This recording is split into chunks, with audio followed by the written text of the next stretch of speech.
All right, you see it in the video there. Lurking beneath the surface, sharks, the big fish of the summer. More drones now being used to actually track the uptick in shark spottings near East Coast beaches, sightings and bites, unfortunately jumping in New York State specifically. Yeah, only on the 4th of July alone, officials spotted a group of 50 sand sharks off the coast, prompting several beach closings, swimmers heading back to their cars. We are actually joined by Jared Trainor. He's a shark attack survivor.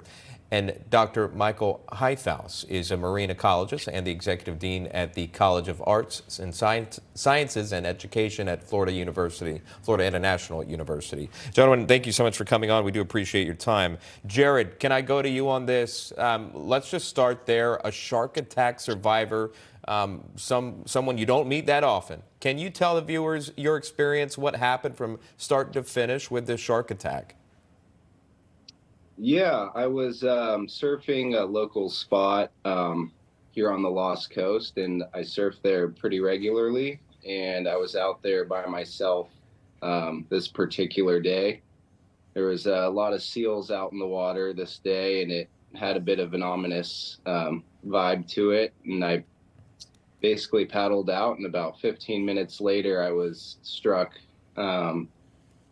Subconsciously, because of all the seals, I thought that it might have been a seal that was being territorial. But when I got back to the beach, I was shocked to realize that I'd been hit by something much larger. And we're showing some of the bite there, which is spooky to see. Jared, just staying with you here, could you walk us through what happened next? I mean, clearly you got some medical attention for it. Yeah, it all happened so quickly. I didn't, feel any real pain or realize what was actually going on until I got to the beach. Fortunately, a bystander had seen it happen, and he helped me get a tourniquet around my leg and helped me walk to my truck, where we called the ambulance and got some medical attention pretty quickly. Wow. Thank goodness there was someone there to help you out, because that's what you want in a moment of emergency where you're totally confused by and taken aback by what happened.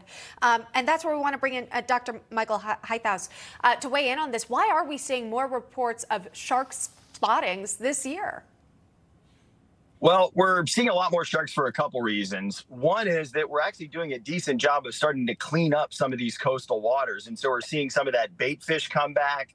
We've put regulations in place to help the sharks. And so, yeah, the sharks are following their food.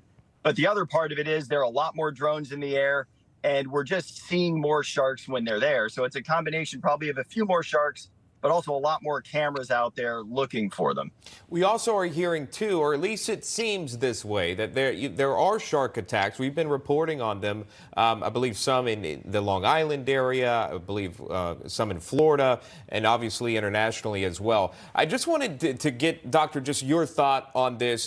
If sharks, humans, are they aggressive? Are different types of sharks, particularly tiger sharks versus other sharks? What do people need to know to stay safe and to know that when they're going swimming, they're going to be okay? Well, the first thing is that the vast majority of sharks are really not dangerous, and they're more afraid of us than we are of them, because they're relatively small, and there are all kinds of times where there's sharks around people, and they are just ignoring us. So even most of the species that you're seeing in New York aren't real threats. Probably a lot of times what's going on is people are swimming near where there's bait and turbid water, and it's just an accident. So, the white sharks that you heard about, those bull sharks, tiger sharks, those can be very dangerous. Although sometimes you hear tiger shark in New York, and we're talking about sand tiger sharks. And while they might bite people, they're not a real super threat. And what we have to keep in mind is that when we're at the ocean, we have to be careful of things like rip currents, waves, and there are a lot of things in the ocean that are actually more dangerous than sharks. But, listen to lifeguards, keep your eyes out, don't swim if there's lots of bait there, swim in groups. Those are things you can do to keep safe. Yeah, those are some great reminders as we take a live look here in Cape Cod, Massachusetts.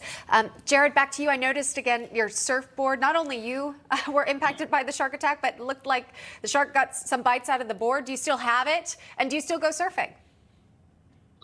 I do still have the board, and I still surf, and I do surf there. Yeah, thankfully for the board, it protected my leg from probably being completely bitten off. Wow. And you're not afraid to embrace the shark waters? It definitely has had a psychological effect, but here on the North Coast, you know, it's just something that's on your mind anyway, and it really has always been something that's kind of in the back of my mind. So now I feel like I paid my dues, and hopefully I won't have an interaction again. Just like people that have been struck by lightning, you know, you're like, okay, we got that one out of the way. Odds are it's not going to happen again. And hopefully the same for you, Jared. You're a brave guy. A shark attack survivor here on the show with us. We do appreciate that. Dr. Heithaus joining us as well. Thank you, gentlemen. Enjoy your weekend. And stay safe out there on the waters, Jared. Thank you.